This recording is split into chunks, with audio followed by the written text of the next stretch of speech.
en Primera de Corintios capítulo 15.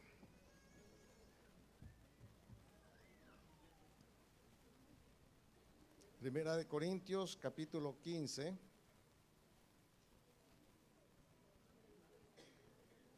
Vamos a leer dos porciones de este capítulo, del 1 al 4 y del 11 al 22.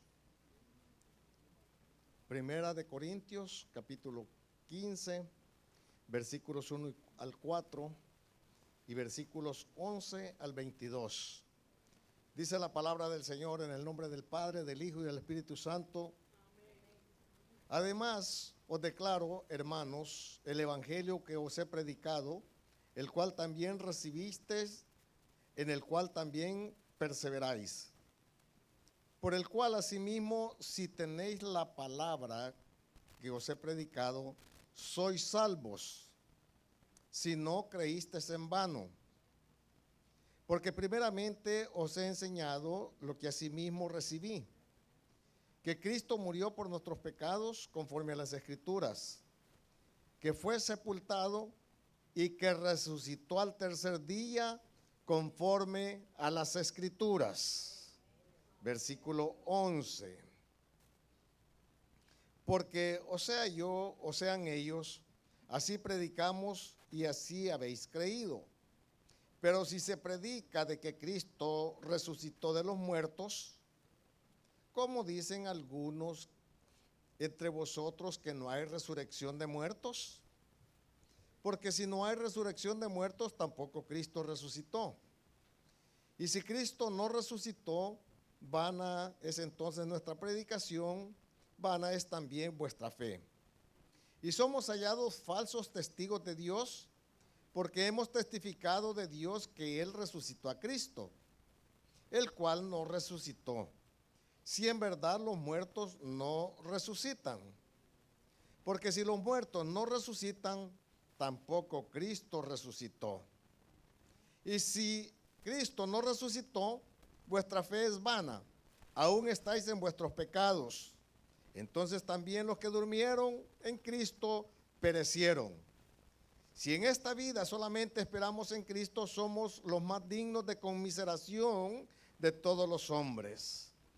Mas ahora Cristo ha resucitado de los muertos, primicias de los que durmieron es hecho, porque por cuanto la muerte entró por un hombre, también por un hombre la resurrección de los muertos. Porque así como en Adán todos mueren, también en Cristo todos serán vivificados. Padre, te damos gracias. Adoramos, bendecimos, exaltamos y glorificamos tu santo, bello, poderoso y maravilloso nombre. Dios de la gloria, yo te pido que tú me des una unción fresca de tu Santo Espíritu, que tú pongas las palabras en mis labios para hablar a tu pueblo, a tus hijos, conforme a tu voluntad. Gracias te damos, Rey, en el nombre de Jesús. Amén y amén. Quiero hablar de esta mañana bajo el tema la importancia de la resurrección de Cristo. Hay cuatro verdades fundamentales en el Evangelio que sostienen nuestra fe, que son cuatro hechos sobrenaturales, que no tienen nada con la vida del ser humano como tal. Y esos hechos son el nacimiento virginal de Cristo, su muerte expiatoria en la cruz, su resurrección y su ascensión a los cielos. Son cuatro hechos que no se pueden negar. Son cuatro hechos que no tienen explicación humana porque tienen origen divino. Ha sido todo establecido por Dios. Y como en el primer servicio se habló de la revelación del Cristo resucitado, ¿cómo es que nosotros llegamos a obtener esa revelación de que Cristo realmente está vivo?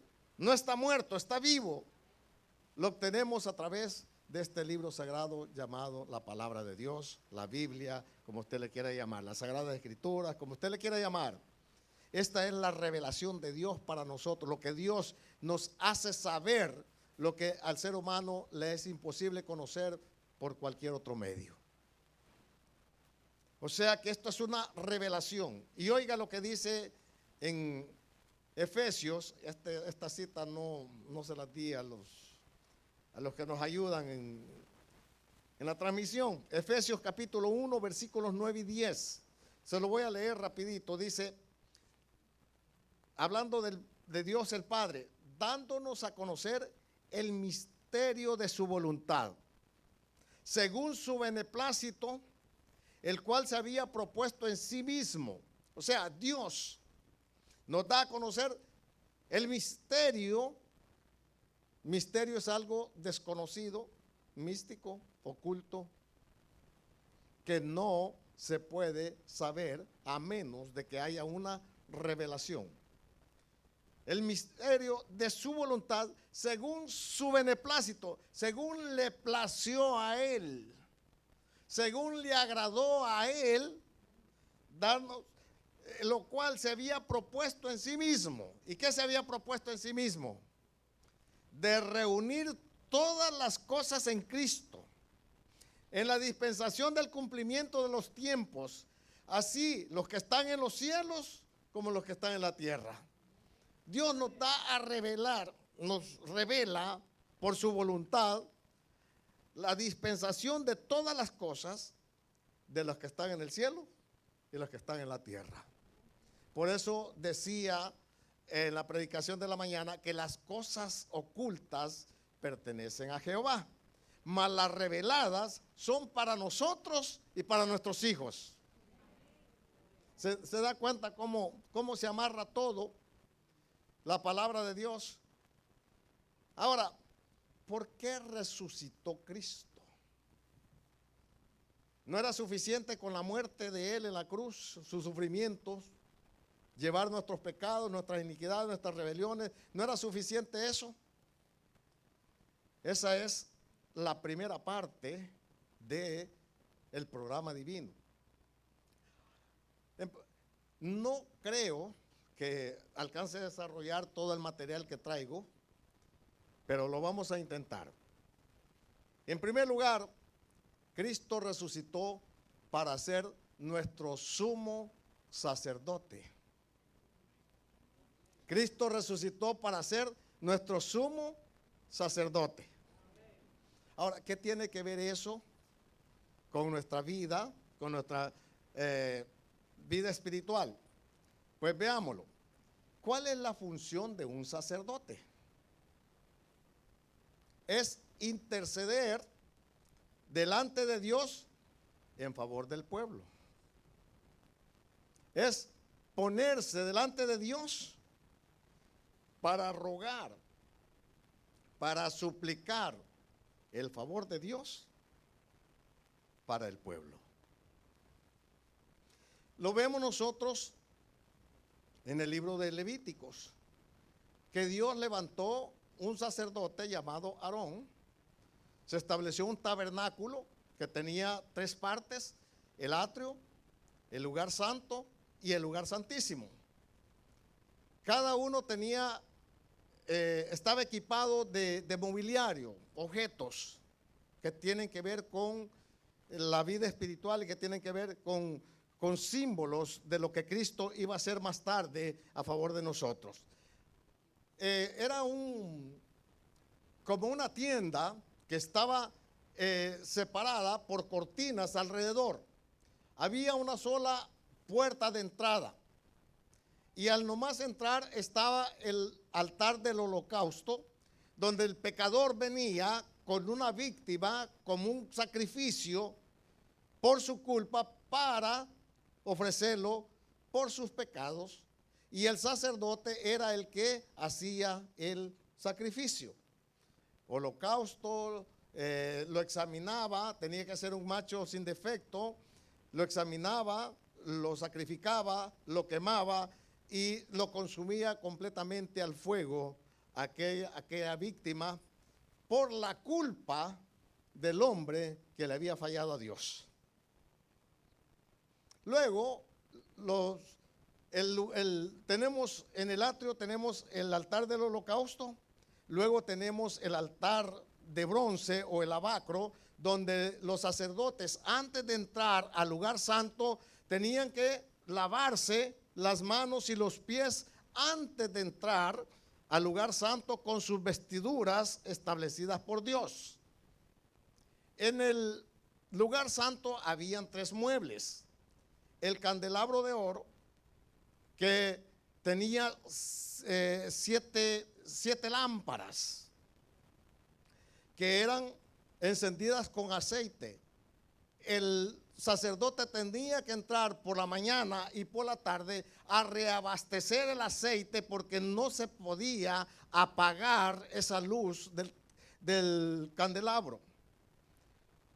Todo esto es figura de Cristo, pero no voy a entrar en esos detalles porque sería imposible tratar todos los aspectos. Luego estaba el altar del incienso, que estaba enfrente del velo del templo. El lugar santo del lugar santísimo estaba separado por un velo, una cortina.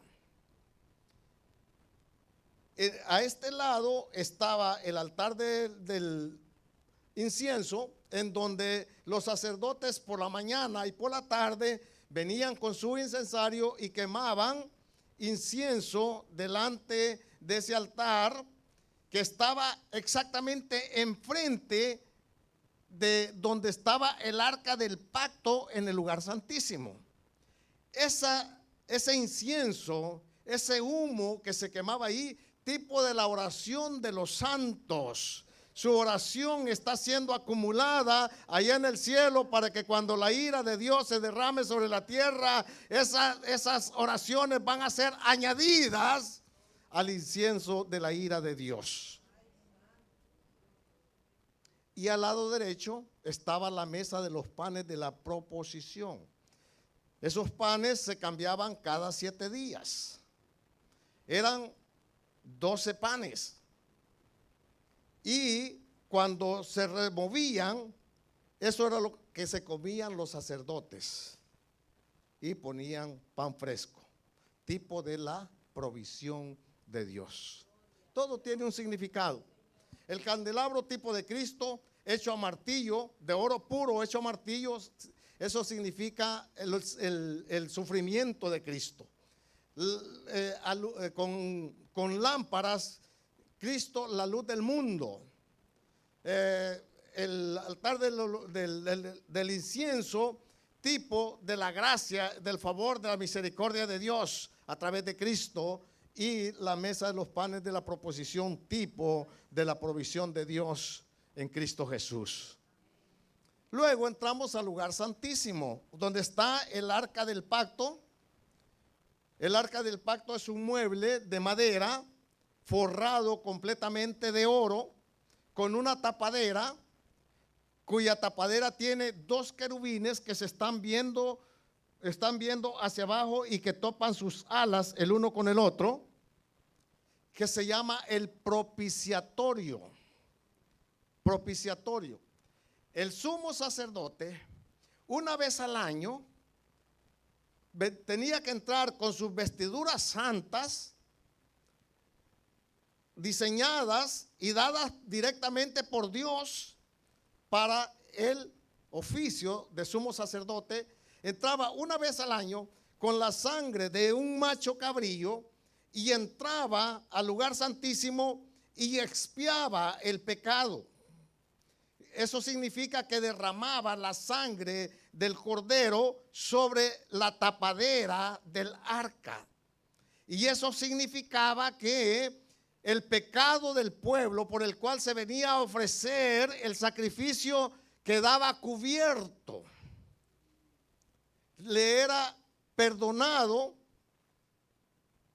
por un año, hasta que el siguiente año, en la misma fecha, en el mismo día, volvía a hacer el mismo sacrificio el sumo sacerdote. Pero ahora vamos a ver lo que hizo Cristo por nosotros como sumo sacerdote. Vaya conmigo a Hebreos capítulo 7, versículos 14 al 17. Ahora, yo les voy a pedir a ustedes que son amantes de las Escrituras que se lean los capítulos 7, 8, 9 y 10 de Hebreos, porque ahí va a encontrar todo lo que yo le estoy compartiendo y lo va a encontrar con más detalles. Pero gracias por todos los amenes que me dieron. Hebreos capítulo 7, versículos 14 al 17. Dice, porque manifiesto es que nuestro Señor vino de la tribu de Judá, de la cual nada habló Moisés tocante al sacerdocio. Y esto es aún más manifiesto si a semejanza de Melquisedec se levanta un sacerdote distinto. Allí en el capítulo 7 usted va a encontrar el sacerdocio de Melquisedec, por eso le digo que lo lea. Dice, no constituido conforme a la ley de mandamientos acerca de la descendencia, sino según el poder de una vida indestructible, pues se da testimonio de él. Ahora, este Melquisedec es un personaje un tanto extraño que aparece allá en el Génesis, cuando Abraham, los reyes de Mesopotamia invadieron Sodoma y Gomorra, donde vivía Lot, el sobrino de Abraham. Se los llevaron cautivos a todos. Se llevaron las propiedades, se llevaron las personas y Lot en medio de esas personas. Entonces Abraham arma a los criados que tiene en su casa y va detrás de estos reyes y rescata el botín que se habían llevado los reyes y regresa para el rey de Sodoma y Gomorra.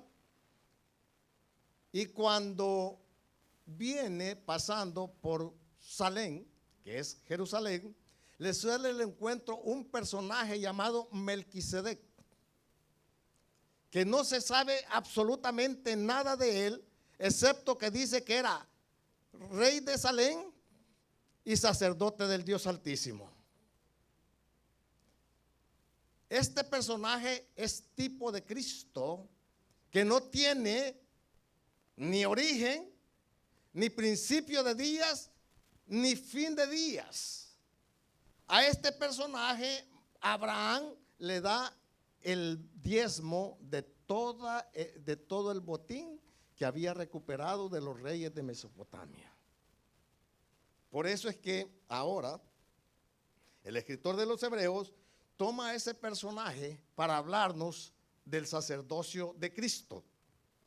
Un sacerdocio inmutable que no tiene principio de días ni fin de días, que no tiene origen y no tiene fin.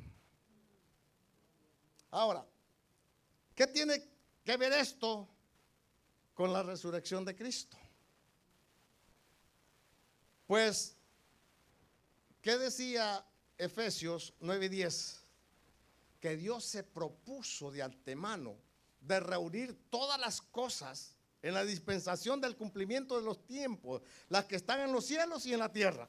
Entonces Cristo es enviado como el que va a quitar el pecado del mundo, el que va a restaurar el reino de Dios, el que va a recuperar el reino de Dios que Adán y Eva perdieron allá en el huerto del Edén.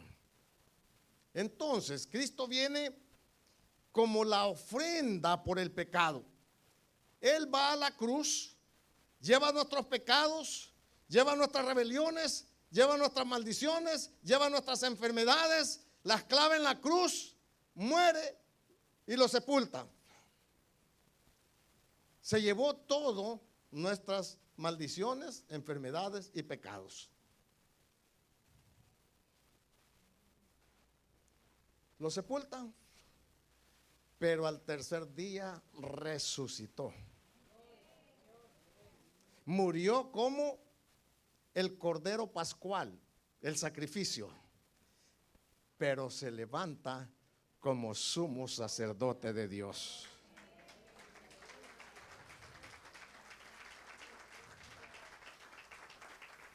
Ahora, ahora vamos a ver qué es lo que él hizo como sumo sacerdote. Sigamos leyendo en Hebreos capítulo 7, versículos 23 al 27. Dice, y los otros sacerdotes llegaron a ser muchos, hablando del sacerdocio arónico, de Aarón, debido a que por la muerte no podían continuar. O sea, el sacerdocio era bajo un llamado específico y bajo la descendencia de esa persona llamada. No podía ser sumo sacerdote ninguna otra persona que no fuera de la descendencia del linaje de Aarón. Entonces, se murió Aarón, lo sustituyó su hijo.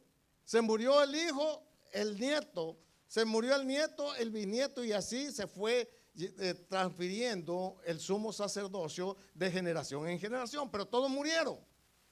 Dice, por eso dice, y los otros sacerdotes, hablando de la descendencia de Aarón, y los otros sacerdotes llegaron a ser muchos debido a que por la muerte no podían continuar. Ejercían su ministerio, se morían, venía otro. Mas este, hablando de Cristo, mas este, por cuanto permanece para siempre, tiene un sacerdocio inmutable, que no cambia. Inmutable, por lo cual puede también salvar perpetuamente a los que por él se acercan a Dios. ¿Qué puede hacer? Salvar perpetuamente a los que se acercan a Dios.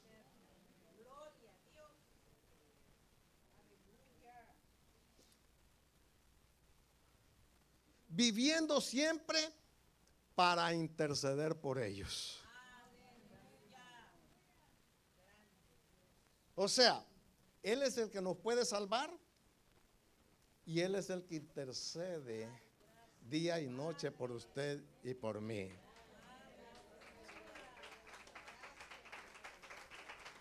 Por eso dice el escritor de los Hebreos que nos convenía un sumo sacerdote así, santo, inocente, sin pecados, pero más sublime que los cielos.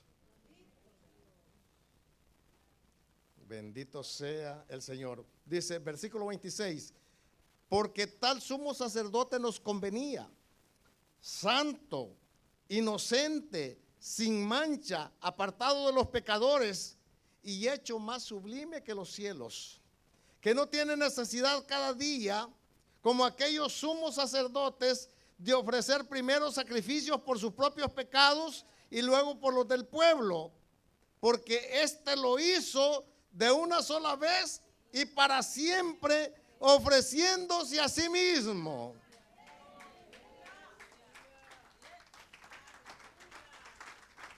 Ahora, el tabernáculo que yo les describí así brevemente es un reflejo del tabernáculo celestial. Allá en el cielo hay un tabernáculo así. Por eso cuando Dios le dio la visión a Moisés, le dijo, mira, hazlo conforme al modelo que se te ha mostrado. Y se lo repite varias veces. Mire, hazlo conforme al modelo que se te ha mostrado, porque es una réplica del tabernáculo celestial. Entonces, ¿qué es lo que pasa? Cristo va a la cruz, lleva nuestros pecados, lleva nuestras rebeliones, lleva nuestras maldiciones, lleva nuestros dolores, las clava en la cruz, derrama su sangre y cuando resucita como sumo sacerdote, toma esa sangre y ahora entra al tabernáculo celestial, al lugar santísimo, a expiar nuestros pecados, pero ahora ya no es a cubrir nuestros pecados, sino que a borrarlos con la sangre preciosa de Cristo, para que nuestros pecados no sean borrados, no cubiertos, porque si yo tengo algo debajo de esto, ahí está. Cuando yo quite esto, ahí permanece el objeto, pero si yo lo quito, yo lo elimino, ya no puede ser. Por eso dice la Escritura que Cristo quitó el acta de los decretos que nos era contrario y la clavó en la cruz del Calvario. Cuando el diablo va a buscar tu expediente y dice, mire, fulano hizo esto y esto y esto, él dice, el Padre, el expediente de él está blanco, porque todos sus pecados le fueron borrados con la sangre de Cristo. Por eso es que nos puede salvar perpetuamente. Por eso es que somos salvos para siempre, por la eternidad, no por mérito, sino por lo que Cristo hizo. Ninguno de nosotros, ninguno se merece esto. Nadie. Nos merecíamos el juicio, el castigo por nuestros pecados, pero la gracia, el amor y la misericordia de Dios nos ha perdonado nuestros pecados.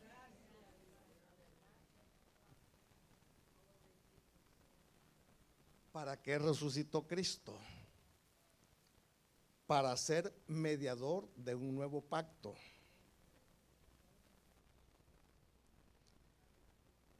¿Qué es un pacto?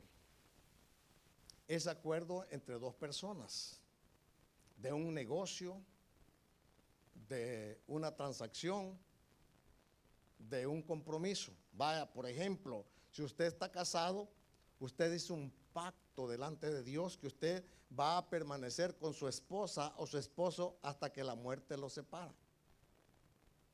Eso es lo que usted dijo. Ahora que lo cumpla, se lo dejo ahí. Un pacto es un acuerdo escrito entre dos personas. Pero Dios, diga conmigo, pero Dios hizo un pacto unilateral. Él dijo, yo me comprometo a salvarlos a ellos. Yo me comprometo a hacerlos nuevos a ellos. Y nos dio un nuevo pacto. Un nuevo pacto no hecho en papel y lápiz, sino un nuevo pacto en la sangre preciosa de Cristo derramada en la cruz del Calvario. Hebreos capítulo 8, versículos 1 al 6. Dice, ahora bien, el punto principal de lo que venimos diciendo es que tenemos tal sumo sacerdote, el cual se sentó a la diestra del trono de la majestad en los cielos, ministro del santuario de aquel verdadero tabernáculo que levantó el Señor y no el hombre. Porque todo sumo sacerdote constituido para presentar ofrendas y sacrificios, por el cual es necesario que también éste tenga algo que ofrecer.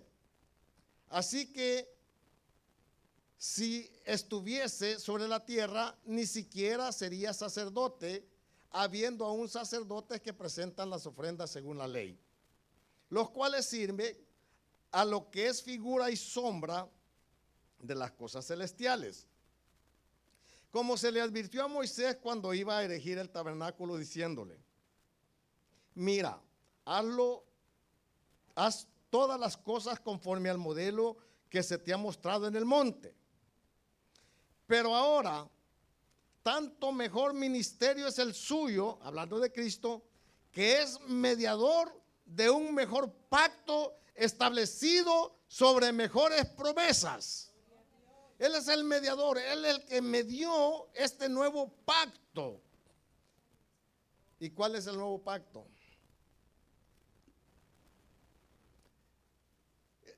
El antiguo pacto o la ley establecía, haz esto, haz esto, haz esto y vivirás. Si haces esto, esto y esto, morirás. Ley, ¿verdad? Se lo voy a poner en el lenguaje actual. Pórtate bien y vas a vivir. Pórtate mal y te vas a morir. Así, por decirlo en un lenguaje contemporáneo, ¿verdad? Esa era la ley. ¿Ha oído usted la famosa ley del talión? Ojo por ojo, diente por diente, ¿verdad? Golpe por golpe, quemadura por quemadura. O sea, lo mismo, ¿verdad? Era, sin embargo, la ley, como dice Pablo, tenía el poder de señalarme la culpa. Tú fallaste, tú mentiste, tú robaste, tú asesinaste, pero no me daba la solución.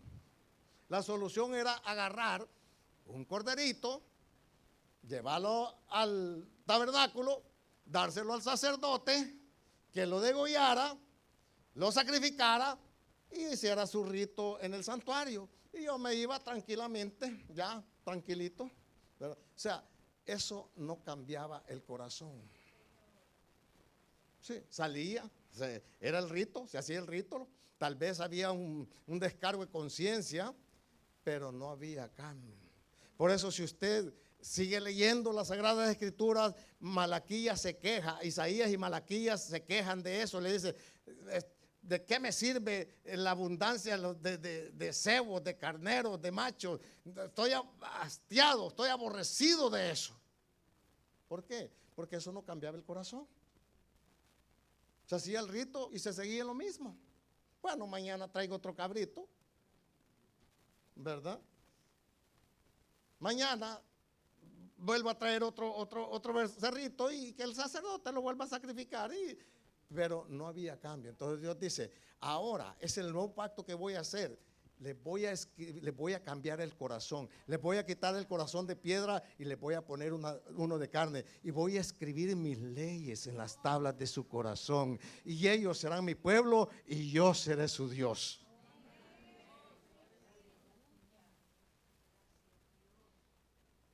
Entonces, en la ley yo vivía porque cumplía la ley, pero nadie podía cumplir la ley, porque dice el Santiago que si alguno quebranta la ley en un punto, ya quebrantó toda la ley. Y tenía que cumplir la ley todos los días, no una vez al año, sino que todos los días. Entonces, si alguien mentía, ya quebrantó la ley. Si alguien se airaba, si alguien maltrataba, ya quebrantó la ley. Entonces nadie podía cumplir. Y Dios mandó la ley, dice, como el ayo, para llevarnos a Cristo, para darnos cuenta. El ayo es el que guía al niño, ¿verdad? En su crecimiento, en su desarrollo, y cuando ya tiene la capacidad de hacer sus propias tareas por sí mismo, entonces se lo entrega a sus padres. Entonces, esa ley lo que hizo fue mostrar nuestra incapacidad de cumplirle a Dios. Nadie le puede cumplir a Dios. Entonces Dios dice, yo voy a hacer un nuevo pacto, y ese nuevo pacto no va a ser externo, ahora se lo voy a meter dentro del corazón. Por eso dice que por gracia sois salvos por medio de la fe, y esto no de vosotros, sino es don de Dios.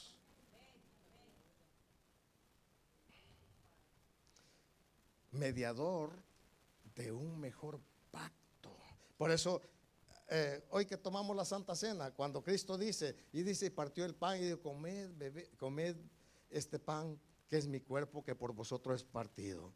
Y luego tomó la copa y dice, bebed la copa que es el nuevo pacto en mi sangre. El nuevo pacto en mi sangre. El nuevo pacto en mi sangre. El nuevo pacto en mi sangre. El nuevo pacto está escrito con sangre, está firmado por Dios con sangre, y no cualquier sangre, sino la sangre de Cristo derramada en la cruz del Calvario, para que tú seas libre de la condenación, para que tú seas libre del pecado, para que tú seas libre de toda opresión demoníaca, para que tú seas bendecido, para que tú seas sano, para que tú seas...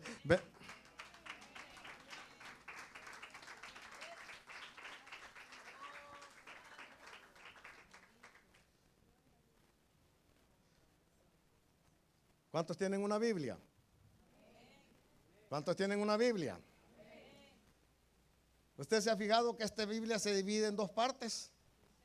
El Nuevo Testamento, el Antiguo Testamento, la ley, y el Nuevo Testamento. El Antiguo Pacto y el Nuevo Pacto. El Nuevo Pacto. El Evangelio. Salvación por gracia, por medio de la fe. No por cumplimiento, no por esfuerzo humano, sino por gracia divina para el ser humano. Sigamos leyendo, Hebreos 9, capítulo 11 al 15. Yo he extraído los puntos medulares de todo esto, por eso yo le he pedido que lea esos 4 capítulos, 7, 8, 9 y 10 de Hebreos. Léaselo, allí usted va a encontrar todo esto que yo le estoy compartiendo.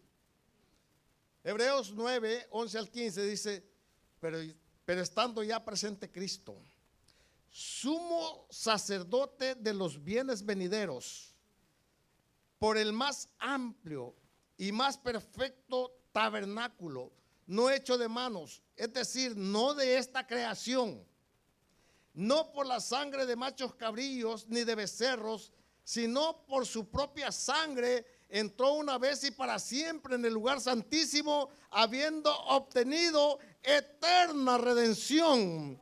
Porque si la sangre de los toros y de los machos cabrillos y las cenizas de la becerra rociados sobre los inmundos santifican para purificación de la carne, cuánto más la sangre de Cristo, el cual mediante el Espíritu eterno se ofreció a sí mismo sin mancha a Dios, limpiará vuestras conciencias de obras muertas para que sirváis al Dios vivo. Así que por eso es mediador de un nuevo pacto, para que interviniendo la muerte por la remisión de las transgresiones que había bajo el primer pacto, los llamados reciban la promesa de la herencia eterna.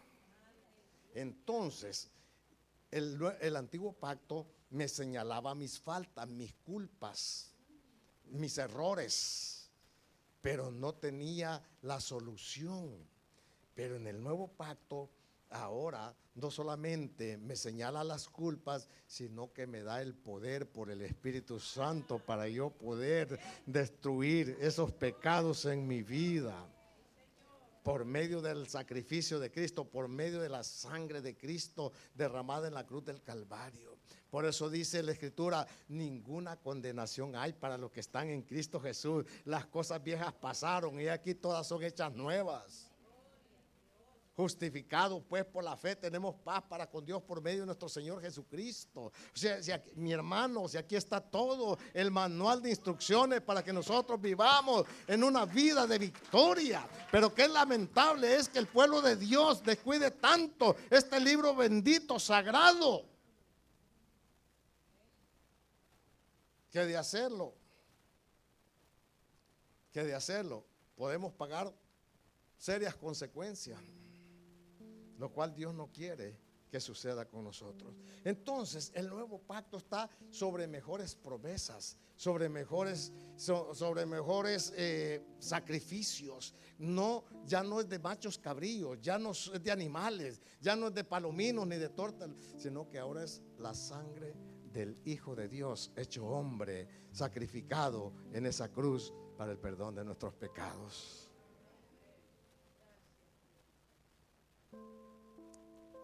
¿Por qué más murió Cristo? ¿Por qué más resucitó Cristo? Para expiar. Ya dije que la expiación es derramar esa sangre sobre el propiciatorio. Hebreos 9, 23 al 26. Hebreos capítulo 9, versículo 23 al 26. Dice, fue pues necesario que las figuras de las cosas celestiales fueran purificadas así, pero a las cosas celestiales mismas con mejores sacrificios que esto. Porque no entró Cristo en el santuario hecho a mano, figura del verdadero, sino en el cielo mismo para presentarse ahora por nosotros ante Dios. Y no para ofrecerse muchas veces, como entra el sumo sacerdote al lugar santísimo cada año con sangre ajena. De otra manera le hubiera sido necesario padecer muchas veces desde el principio del mundo. Pero ahora, en la consumación de los siglos, se presentó una vez para siempre por el sacrificio de sí mismo para quitar de en medio el pecado. Cristo entró como sumo sacerdote al tabernáculo celestial con su propia sangre y la derramó sobre el propiciatorio. Y dijo el Padre, acepto el sacrificio, y todo aquel que en él crea no se pierde, tiene vida eterna.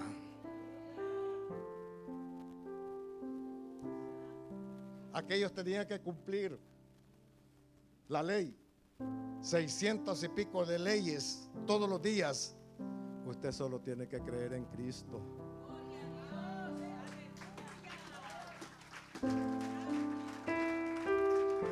Usted solo tiene que creer en Cristo. Usted solo tiene que creer en Cristo.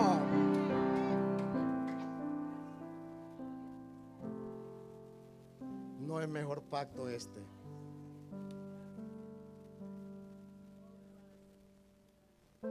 No es mejor pacto este. Que yo creo a Dios en su palabra y creo que Cristo murió por mis pecados y yo tengo salvación y vida eterna. Mis pecados me han sido borrados, me han sido perdonados y yo puedo caminar en victoria. Y yo le puedo decir al diablo: ¿sabes qué? Ya no eres mi amo. Hoy mi amo se llama Cristo. Él murió por mis pecados, Él derramó su sangre. Hoy es Él mi Señor.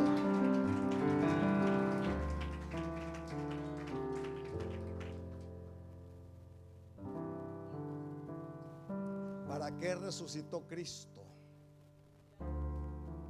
Para que vivamos. Pastor, pero si yo estoy vivo. Lo felicito. Ya vamos a ver.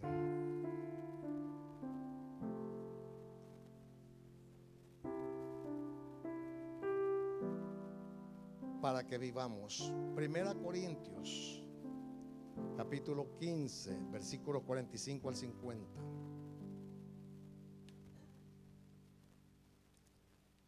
Primera Corintios, capítulo 15, versículo 45 al 50. Mire, como yo desayuné bien, no tengo hambre. Y me están dando el deseo de seguir predicando hasta ahí por las 6 de la tarde. No sé si usted me quiere acompañar. Pero bueno, Primera Corintios, capítulo 15, versículo 45 al 50. Es que mire, a mí esto me emociona. Si usted no se emociona, mi hermano, que Dios tenga misericordia de usted. Primera Corintios, capítulo 15, versículo 45 al 50. Dice: así también está escrito. ¿Cómo dice? ¿A dónde está escrito? ¿A dónde está escrito? Así también está escrito: fue hecho el primer hombre, Adán, alma viviente, ¿verdad? Adán, el Adán que falló allá. Mire, yo creo que Adán, cuando lo conozcamos, tenemos que hacer algo contra él, porque miren el rollo que nos metió. Si no fuera por Adán, no pasaríamos tanto dolor, tanta angustia, tanta desesperación, tanta opresión demoníaca. Viviríamos en paz con Cristo. Pero Adán, ¿qué hiciste, Adán? Así también está escrito: fue hecho el primer hombre, Adán, alma viviente. El postrer Adán, no dice el segundo Adán, el postrero, porque no hay otro. Esto es Cristo. El postrer Adán, espíritu vivificante, porque Él se levantó en el espíritu. No se levantó como hombre, no se levantó como ser humano, se levantó en el espíritu. ¿Pero para qué? Mas lo espiritual no es primero, sino lo animal, luego lo espiritual. El primer hombre es de la tierra terrenal, el segundo hombre, que es el Señor, es del cielo. ¿Cuál? El terrenal, también los terrenales. ¿Cuál? El celestial, también los celestiales. Ahora, ¿qué está diciendo aquí el escritor de los Corintios? Mira, el primer Adán, el Adán de allá del huerto, ¿verdad? Alma viviente. Falló, pecó, se murió. Pero el postrer Adán, Cristo, dice espíritu vivificante, espíritu que da vida, espíritu que da vida. Tal el terrenal somos nosotros, ¿verdad? Nosotros tenemos la imagen de Adán Pérez. Pero al recibir a Cristo,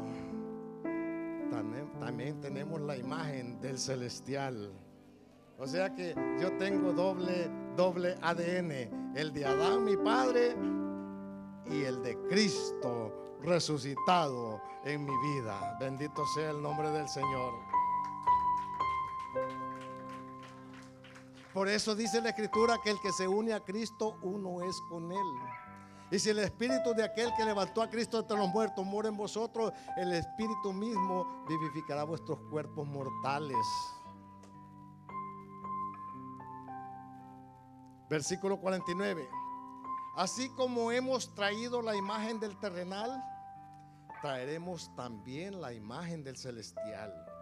Pero esto digo, hermanos, que la carne y la sangre no pueden heredar el reino de Dios, ni la corrupción hereda la incorrupción. Por eso es que este cuerpo se tiene que vestir de inmortalidad, porque esto no puede heredar el reino de Dios. Dios nos tiene que dar un cuerpo nuevo, un cuerpo glorificado. Cuando suene la trompeta, su cuerpo ya no será el mismo, será un cuerpo glorificado, dado por el Señor, porque tenemos que ser semejantes a lo que es Él. Seremos igual a Él. Efesios capítulo 2 versículos 1 al 6. Y Él os dio vida a vosotros cuando estabais muertos en delitos y pecados. Toda persona que no ha entregado su corazón a Cristo, o que después de haber entregado su corazón a Cristo voluntariamente vive en pecado, está muerto delante de Dios. Ahora, ¿qué es la muerte? La muerte no es otra cosa que la separación. Es separación. O sea, en otras palabras, el que está en pecados está separado de Dios. Nosotros somos lo que llevamos por dentro. De este bote que le estoy mostrando acá de agua, ¿qué es lo más importante? ¿Lo de afuera o lo de adentro? ¿Qué se come usted? ¿Lo de afuera o lo de adentro?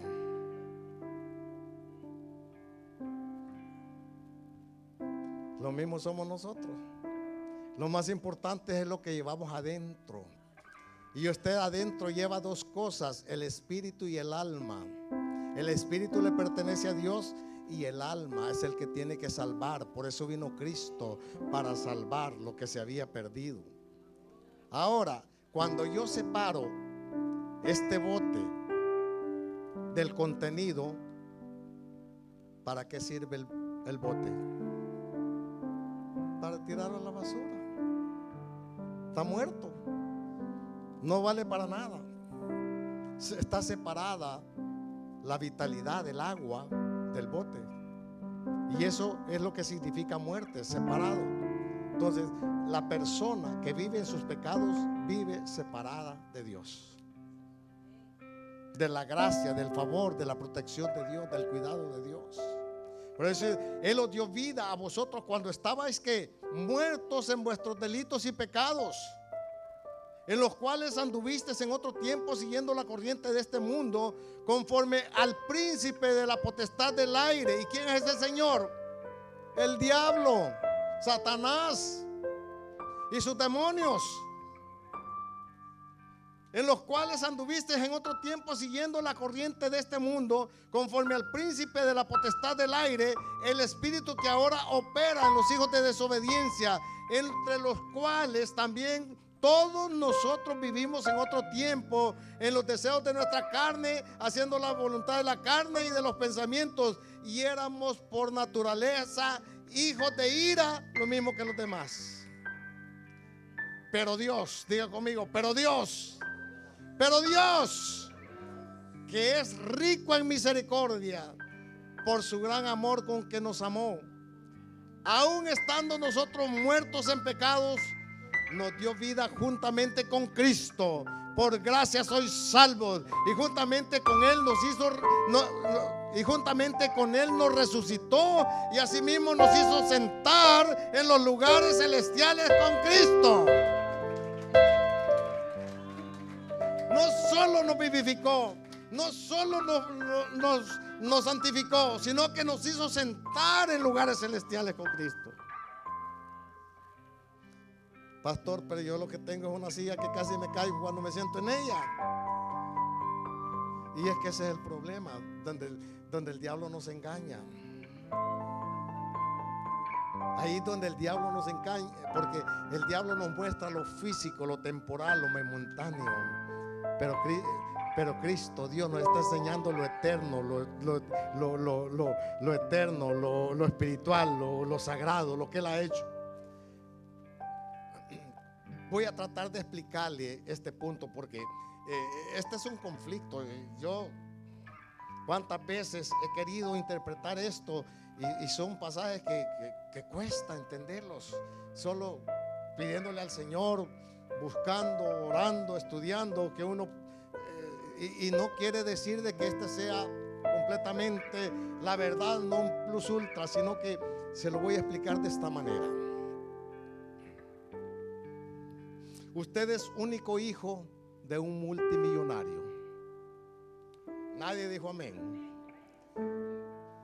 Y su papá no es el dueño de la tierra y el cielo, pues entonces ¿de quién es hijo usted? Es que ahí está. Mire, si me viera hacer esto así es porque me duele un poquito la pierna, no porque esté eléctrico ni nada por el estilo. No se me preocupe. Esto es temporal, momentáneo, ¿verdad? Así es que no se preocupe por eso. Pero miren, usted es hijo del ser más rico del universo.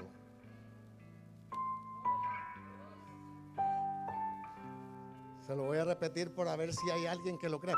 Mire, que no le importe el calor. Yo estoy sudando aquí, pero solo espéreme 4 horas más y ya nos vamos.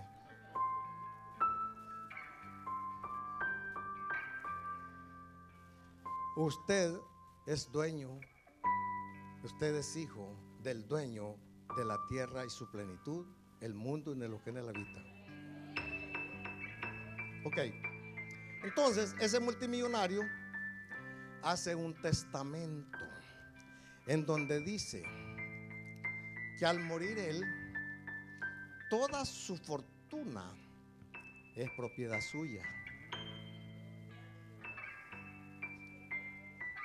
Tal vez aquí me cree alguno. Ese testamento dice que toda su fortuna, cuando él se muera, es propiedad suya. Ahora viene usted y se quiere comer una hamburguesa y se saca así y está pelado.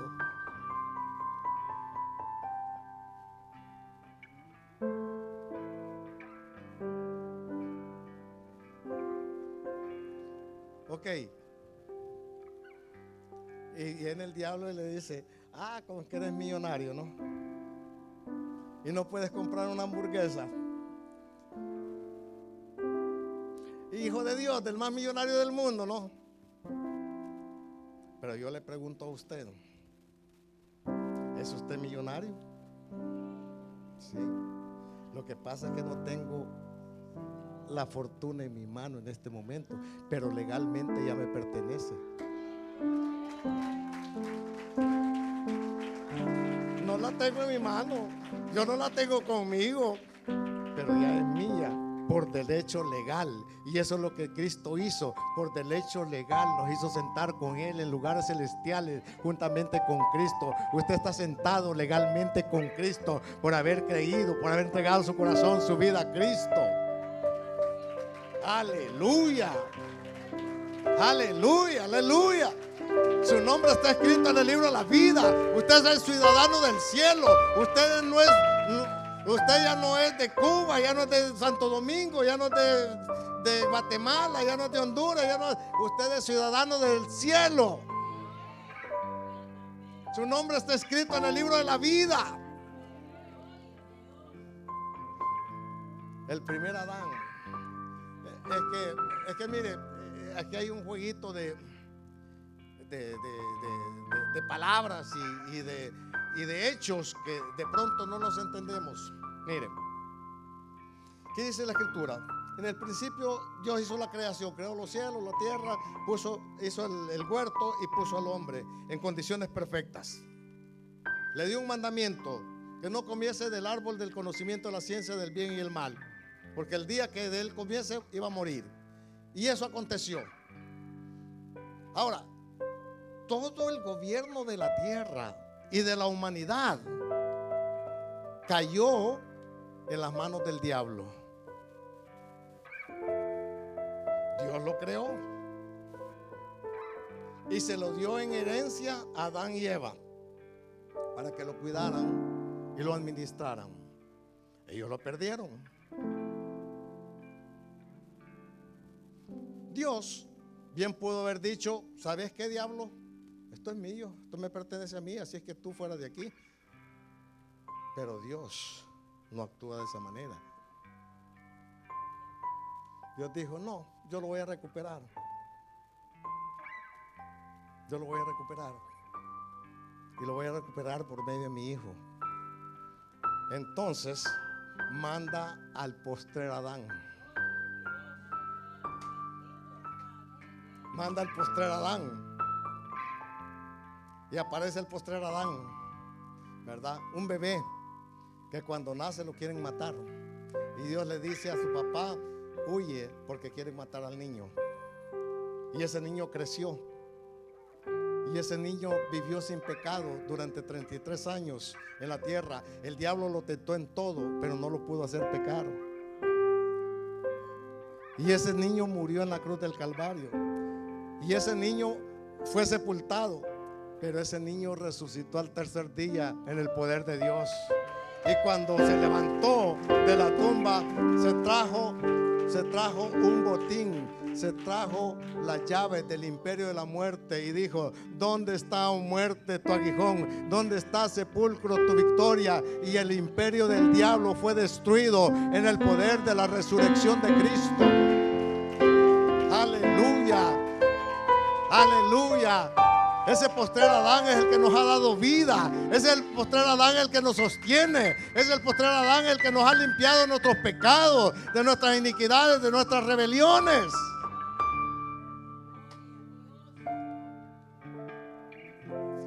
Y ahora está sentado a la diestra de la potestad del Padre, esperando a que todos sus enemigos sean puestos por estrado de sus pies.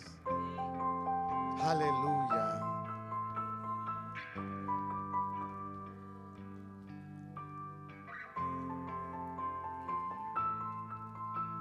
Gloria a Dios.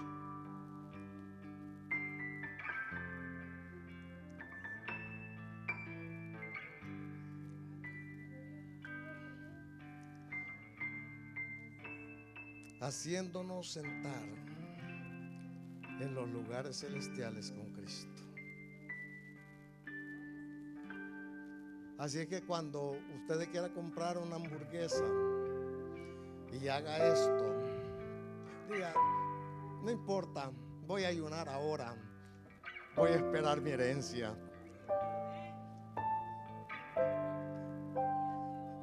Ya del ayuno ya no le gustó. Todo estaba bien hasta ahí, pero ya hablando del ayuno ya no. O sea, es que aquí tenemos que aplicar otro elemento para que esto que está así se convierta así, y es la fe. La fe. La fe.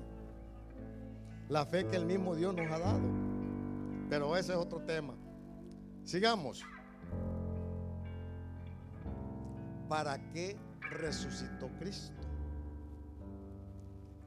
Para ser garantía de nuestra resurrección. Y voy a terminar con esto porque tengo más, pero ya el tiempo se nos fue.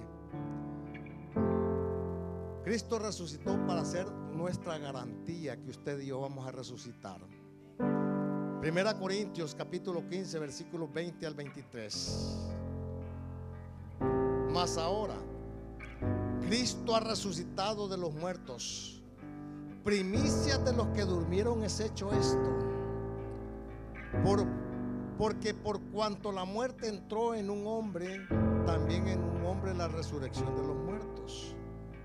Porque así como en Adán todos mueren, también en Cristo todos serán vivificados, pero cada uno en su debido orden.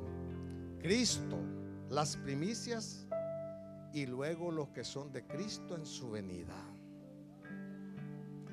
Ahora, dice que Cristo es las primicias, pero usted quizás ha leído la Escritura y me dice, bueno, pero allá en la Biblia hubo personas que resucitaron antes de Cristo.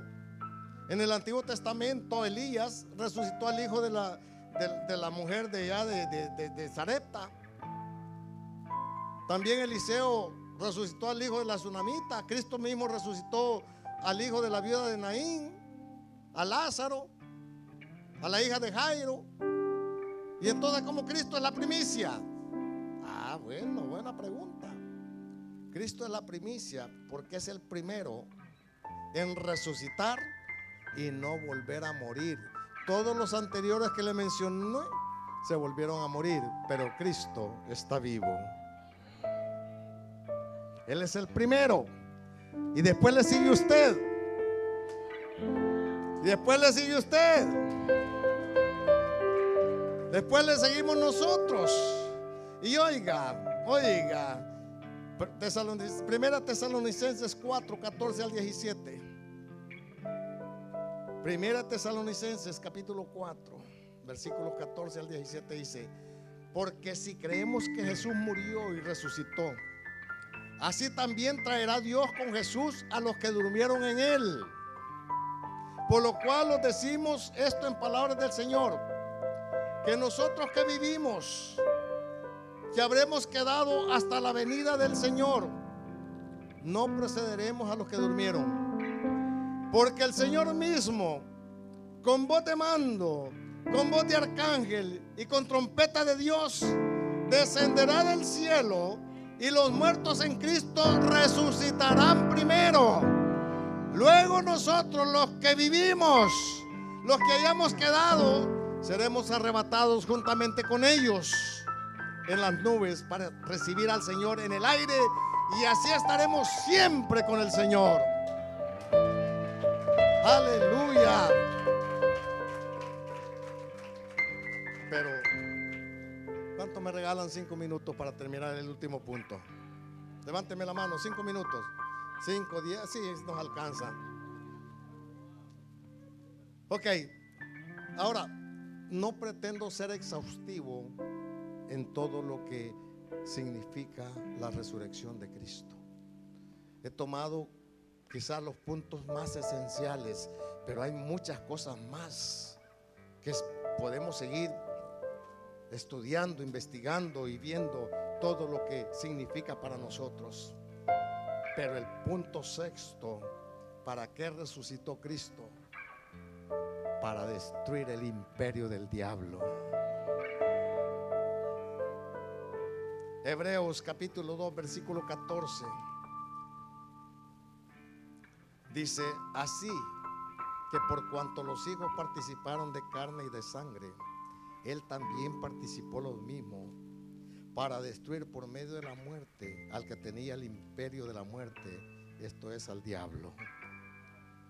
Ahora fíjense, acuérdense de lo que les dije. Dios mandó el primer Adán.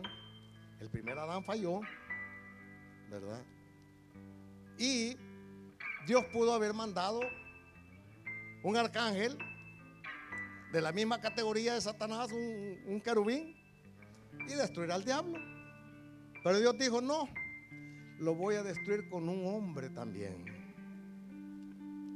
El reino no lo va a conquistar un ángel, un querubín, un serafín, lo va a conquistar un hombre. Por eso es que Cristo vino y participó de lo mismo. Cristo fue como usted y como yo, de carne y hueso. Comía, dormía, se cansaba, se bañaba, tomaba agua.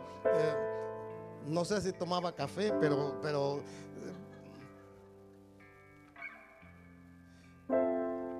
o sea, vino como ser humano. Y entonces, como quien dice, hay un dicho, no sé si ustedes lo usan o lo conocen, dice, cuando los que apuestan con peleas de gallo traen el mejor gallo y lo ponen a pelear contra otro, y el otro derrota y dice, me mataron el mejor gallo, pero no importa, voy a traer otro mejor que este. Y ahora viene y le dice, vaya, ahora mátame este gallito que te traigo. Y eso es lo que el padre hizo. Diablo, aquí te mando otro gallito para que me lo derrotes. Ahora derrótamelo.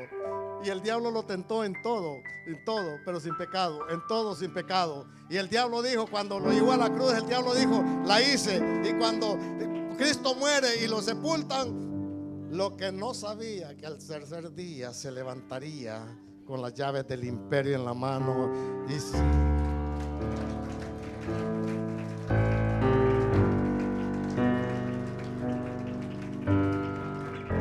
Así que por cuanto los hijos participaron de carne y sangre, Él también participó de lo mismo para destruir por medio de la muerte. O sea, el plan era en la muerte. Él iba a llevar todo. En la muerte se iba a llevar sus pecados, sus iniquidades, sus rebeliones, sus maldiciones, su enfermedad, todo lo malo. Y iba a pasar la paz, el perdón, la gracia, la misericordia, el poder, la santidad, la justicia. Ay, Dios mío, que alguien lo agarre. Al otro lado pasó la bendición, al otro lado pasó únicamente la victoria de Cristo. Cristo nos dio su victoria hecha en la cruz del Calvario, pero Él tuvo que morir, Él tuvo que derramar su sangre en propiciación por nuestros pecados y destruyó el imperio de la muerte. Así es que ahora el Señor está sentado en su trono, reinando hasta que sus enemigos sean puestos por estrado de sus pies. Aleluya. Primera Timoteo 6:16. Al único que tiene inmortalidad, que habita en luz inaccesible, a quien ninguno de los hombres ha visto ni puede ver, al cual sea la honra y el imperio sempiterno, siempre eterno. Y en primera de Pedro capítulo 4 versículo 11 dice, si alguno hable conforme a la palabra de Dios. Si alguno ministre conforme al poder que Dios da, para que en todo sea Dios glorificado en Jesucristo, a quien pertenecen la gloria y el imperio por los siglos de los siglos. Aleluya. Ahora el imperio le pertenece a Cristo. Ahora el imperio le pertenece al que murió, pero resucitó al tercer día. Cierre sus ojos, incline su rostro. Padre, yo te doy gracias, Señor. Te alabo, Señor, te bendigo, te glorifico en esta mañana, oh Dios. Porque tú eres bueno y porque para siempre es tu misericordia y grande es tu fidelidad, oh Dios. Padre, gracias por tu palabra. Gracias, Señor, porque no estamos solos, te tenemos a ti, Señor, porque tú nos diste la victoria, Señor. Y hoy estamos celebrando que un día como este la tumba quedó vacía, oh Dios. Muchas gracias te damos, Rey. Te adoramos, te bendecimos, te glorificamos. Oh Dios de la gloria, muchísimas gracias por tu bondad y tu amor, tu misericordia.